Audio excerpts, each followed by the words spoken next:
Прививки от полиомиелита за или против? Пожалуй, этим вопросом задается чуть ли не каждая мама. Со временем спор о необходимости и вреде вакцинации становится активнее, особенно если это касается детей. Конечно, делать их или нет – личное дело самого родителя. К слову, Залина Картоева давно определилась и считает, что приняла правильное решение. К вакцинации от полиомиелита я отношусь крайне положительно, потому что это очень страшная болезнь, и от нее бывают очень тяжелые последствия. И поэтому вопроса о том, прививать или не прививать, просто не было.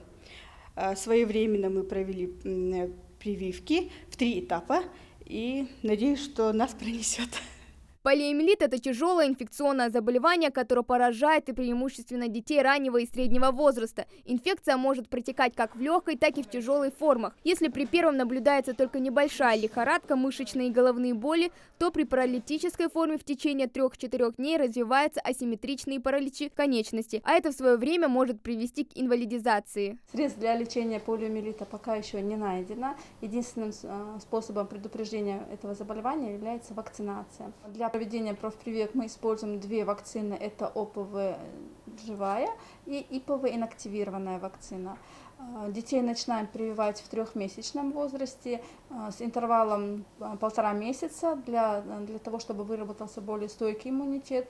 Уже в последующем мы делаем ревакцинацию в 18, в 20 месяцев и в 14 лет. С 20 июня по 7 июля в Сунжинской детской поликлинике была проведена подчищающая иммунизация против полиомиелита, в ходе которой было охвачено 96% детского населения в возрасте от 3 месяцев до 15 лет. К слову, об условиях хранения вакцин родители не должны переживать. В поликлинике есть для этого необходимое оборудование, которое позволит поддерживать нужную температуру.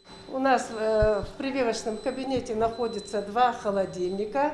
Этот холодильник у нас с месячным запасом вакцины. В наличии у нас все вакцины необходимые находятся.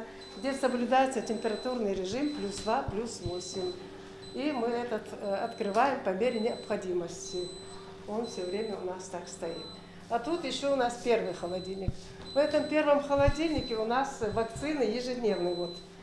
По мере необходимости мы достаем, значит, где с месячным запасом, так как вакцины, например, заканчивается у нас необходимая коробка, и вот перекладываем, чтобы не нарушать температурный режим, находится в малой дозе.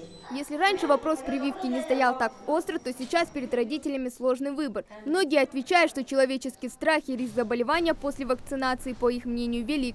По словам большинства врачей, вакцинация хоть и не дает 100% гарантии, что привитый ребенок не заболеет. Однако, если такое и произойдет, то перенесет он болезнь намного легче, благодаря выработанному иммунитету. Как бы такого лечения не существует, кроме профилактики, как вакцина. Чаще всего наше население отказывается от вакцин профилактики. В связи с этим мы являемся повышенной угрозой для полиомиелита. Я хотела бы попросить мам детишек не отказываться от проведения вакцины профилактики детей своих от полиомиелита, потому что полиомиелит чаще всего приводит к параличу. Предупрежден, значит вооружен. Вопрос о необходимости профилактической прививки не должен возникать, когда дело касается маленького слабого организма. Медики утверждают, отказываясь от прививок, родители наносят вред здоровью не только своему ребенку и своей семье, но и окружающим людям. Хава Гагиева, Магомед Даскиев, Новости 24.